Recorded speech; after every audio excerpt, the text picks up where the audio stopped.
আচ্ছা, জীবনে কখনো কোনো মৃত ব্যক্তিকে গোসল করিয়েছেন? যদি কখনো সুযোগ হয় তাহলে সেই মৃত ব্যক্তিকে গোসল করাবেন। তখন খুব কাছ থেকে দেখবেন মৃত মানুষের দেহটা কতটা অসহায় লাগে, মৃত্যুর পরে মানুষের দেহ কতটা ভয়ের কারণ হয়ে দাঁড়ায়।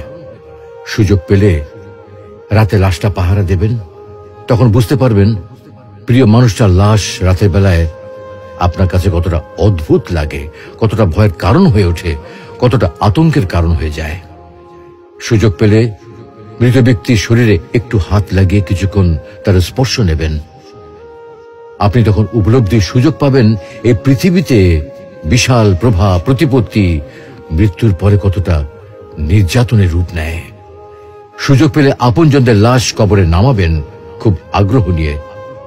শেষবারের মতো মৃতদেহের মুখটি একবার দেখার চেষ্টা করবেন এবং বারবার উপলব্ধি করার চেষ্টা করবেন এই মৃতদের সাথে অনন্তকালের যাত্রার পথে এটাই আপনার জীবনের শেষ দেখা। সুযোগ পেলে মাঝে মধ্যে কবরস্থানে গিয়ে নীরবে কিছুক্ষণ দাঁড়াবেন।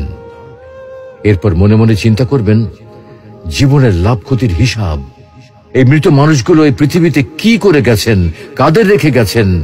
যাদের রেখে গেছেন তারা কি কখনো এই মৃত মানুষগুলোকে স্মরণ করার জন্য কবরস্থানের আশেপাশে একটি বারের জন্য কি দেখতে আসে? আমাদের জীবনটা বড় অদ্ভুত, বৈচিত্র্যময়।